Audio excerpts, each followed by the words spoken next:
Welcome back to TechnoSurgeon YouTube channel. So we know RTX 4070 will specs and it is priced at $599.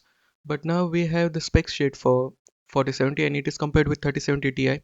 And yeah, it is just compared with 3070 Ti, but RTX 4070 we know it has the same cost as that of RTX 3070. So it looks bad, but from the spec sheet we know that the retail pricing of 4070 is 599 indeed. So yeah, and it has a TDP of 200 watts and everything else. It's nice, and MSRP is 599 US dollars.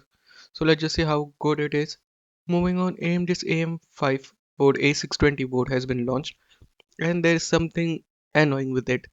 As you can see, A620 has a cut down variant, so basically it comes with fewer PCI 4.0 lens, PCI lens. It comes with PCI 4.0 and not 5.0 and stuff like that. And at the same time, it is 85 bucks, so it is nice. And it doesn't support overclocking on CPUs. But one thing was annoying, as from some spec sheet which was given out during the night, like it was confirmed by at night in the spec sheet that you can't use basically higher clocked variant because the chipset only supports 620 chipsets. A620 will only support up to 65 watts, so higher clocked higher variants, which is 7800X Ryzen 7, may not work on 620 on chipsets, and they need special AGISA code to run it, so maybe in some 620 board it might not run at all. So yeah, which is a bummer because 620, like it is similar to Intel's implementation where their B series board does not support their higher end variants, but AMD's B series board supports it, but A series board, like you need like higher TDP will boot if the Aegis version supports them.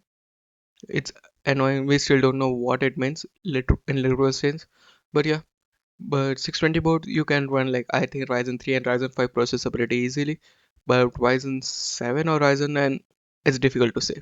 Maybe you can be able to put it up, but not high performance workloads or something like that. We still don't know, but yeah, let's see how it goes on. Maybe there will be a follow-up video to this later down the line, but as of now, there's no plan for it. So yeah, let's just see what happens. Like maybe we'll get some details regarding A620, what it will support and what it might not support, but it will support 7000 series, Ryzen 3 and Ryzen 5 from this article and stuff. But don't know about Ryzen 7 or Ryzen 9, whether you can boot or use those processors on some 620 boards, but for 85 bucks, it is to be expected.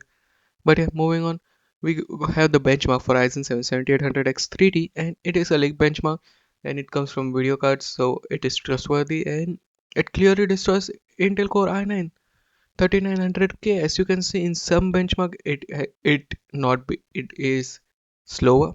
Like Ryzen 7 7800X3D is slower by 9% also, but in some cases it is as fast as 31%. So this might be high-end competition to Intel finally, and up to 20 to 31%. Though this might be cherry picked, but it is a long set of games. Even though if they are cherry picked, we still need to wait for the reviews, third party reviews and stuff. So yeah, let's just see what happens. But this looks pretty intense from AMD side. Like 7800X3D can be troubling for Intel i9 3900K. And 7800X3D is launching in April, so yeah, it's coming very soon. And yeah, next up we have some news regarding Nvidia and Nvidia's 5000 series, possibly 5090, and what they are planning. And this story comes from Red Gaming Tech, so it is trustworthy. And according to his sources, we know the early builds of 50 series, what it will look like, and GPU architecture takes lots of time, so they are clearly working on 50 series and possibly on 60 series pre-architecture. So yeah, and according to his sources from Red Gaming Tech, it is stated like Nvidia is planning for a massive upgrade, so it will be still monolithic design and MCM for HPC, high performance computing, but this could change if AMD implements it. Like it depends on AMD whether if they go MCM architecture for gaming, then they might also do an MCM architecture, but right now they are planning only monolithic. It will come with TSMC's 3 nanometer customized for Nvidia, so specially customized for Nvidia's. 3 nanometer process. So it's nice. It will be more efficient. It this is big. It will have a massive overhaul to architecture and which will focus on ray tracing and path tracing.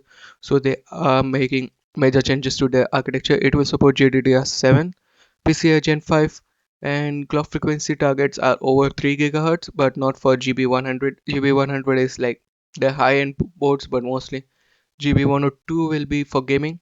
So 100 will be for content creation and stuff, and the performance target versus previous gen is set to 2 to 2.6 times, which is truly insane. And they might be able to achieve it because they are overhauling the complete architecture. So we still don't know. And the spec sheet, like the early specs says, it will come with 144 SM for GB102 on a 384-bit bus, GDDR7 96 megabits of L2 cache, and PCI Gen 5. So we still don't know how much course it will have because they are overhauling the architecture, but it might be impressive compared to RTX 4090. So NVIDIA is going all in with RTX 50 series, and we just know about it right now. It's just early rumors, but yeah, that's it from me today. What do you think about all of the news going on? Sound of your thoughts in the comment section below. Like, share, and subscribe, and I will meet you in the next one. Peace out.